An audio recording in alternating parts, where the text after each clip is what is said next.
College by election ಬಹಿರಂಗ ಪ್ರಚಾರಕ್ಕೆ ಇವತ್ತು ತೆರೆ ಬೀಳ್ತಾ ಇದೆ.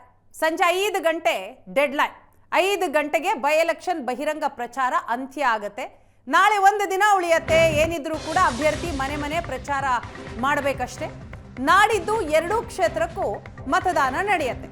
ರಾಜ್ಯದಲ್ಲಿ ದಾವಣಗೆರೆ ದಕ್ಷಿಣ ಹಾಗೂ ಬಾಗಲಕೋಟೆಗೆ ಉಪಚುನಾವಣೆ ನಡೀತಾ ಇದೆ ಏಪ್ರಿಲ್ 9ನೇ ತಾರೀಕು.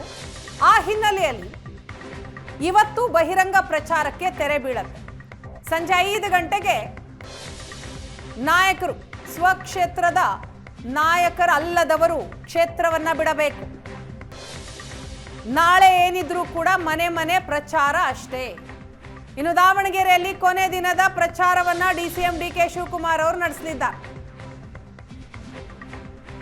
ಬಾಗಲಕೋಟೆಯಲ್ಲಿ ಕೊನೆ ಸುತ್ತಿನ ಪ್ರಚಾರವನ್ನ ಸಿಎಂ ಸಿದ್ದರಾಮಯ್ಯನವರು ಮಾಡಲಿದ್ದಾರೆ.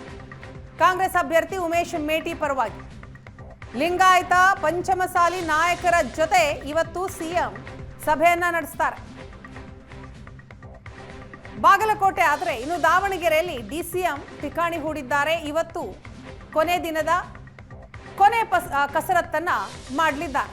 ಮುಸ್ಲಿಂ ಮತ ಸೆಳೆಯೋದಿಕ್ಕೆ ಮಾಜಿ ಕ್ರಿಕೆಟಿಗ ಮೊಹಮ್ಮದ್ ಅಜರುದ್ದೀನ್ ಕ್ಷೇತ್ರಕ್ಕೆ ಎಂಟ್ರಿ ಕೊಡ್ತಾ ಇದ್ದಾರೆ. ಇವತ್ತು ಬಹಿರಂಗ ಪ್ರಚಾರಕ್ಕೆ ಕೊನೆ ದಿನ ಹಿನ್ನೆಲೆಯಲ್ಲಿ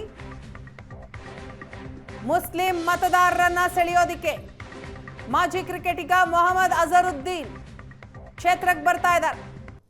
ಮತದಾರರ ಮನವೊಲಿಕೆಗೆ ಬಿಜೆಪಿ ಮತ್ತು ಕಾಂಗ್ರೆಸ್ 2 ಕ್ಷೇತ್ರದಲ್ಲೂ ಅಂತಿಮ ಕಸರತ್ತನ್ನ ನಡೆಸ್ತಾ ಇದೆ. ದಾವಣಗೆರೆಯಲ್ಲಿ ಮುಸ್ಲಿಂ ಮತಗಳು ಕೈ ತಪ್ಪಬಹುದು ಅನ್ನುವಂತಹ ಭೀತಿ ಕಾಂಗ್ರೆಸ್ ಪಾಳೆಯವನ್ನ ಕಂಗೆಡಿಸಿದೆ.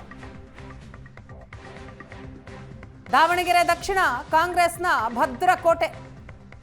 ಶಾಮನೂರು ಶಿವಶಂಕರಪ್ಪ ಅವರ ಅನುಪಸ್ಥಿತಿಯಲ್ಲಿ ಕ್ಷೇತ್ರವನ್ನ ಉಳಿಸಿಕೊಳ್ಳೋದಿಕ್ಕೆ ಕಾಂಗ್ರೆಸ್ನ ನಾಯಕರುಗಳು ಘಟಾನುಘಟಿಗಳೇ ಸರ್ಕಸ್ ಮಾಡ್ತಾ ಇದ್ದಾರೆ. ಕ್ಷೇತ್ರದಲ್ಲೇ ಠಿಕಾಣಿ ಹೂಡಿ ಪ್ರಚಾರ ಕಾರ್ಯದಲ್ಲಿ ನಿರತರಾಗಿದ್ದಾರೆ.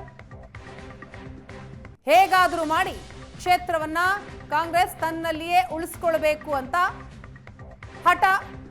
ಆ ಹಠಕ್ಕೆ ತಕ್ಕ ಹಾಗೆ ಪ್ರಚಾರವೂ ಕೂಡ ನಡೀತಾ ಇದೆ. ಮತ್ತೊಂದು ಕಡೆ ಬಾಗಲಕೋಟೆಯಲ್ಲೂ ಕೂಡ ಇವತ್ತು ಡಿಸಿಎಂ ಡಿಕೆ ಶಿವಕುಮಾರ್ ಅವರು ಕೊನೆ ಹಂತದ ಕಸರತ್ತನ್ನ ನಡೆಸ್ತಾರೆ.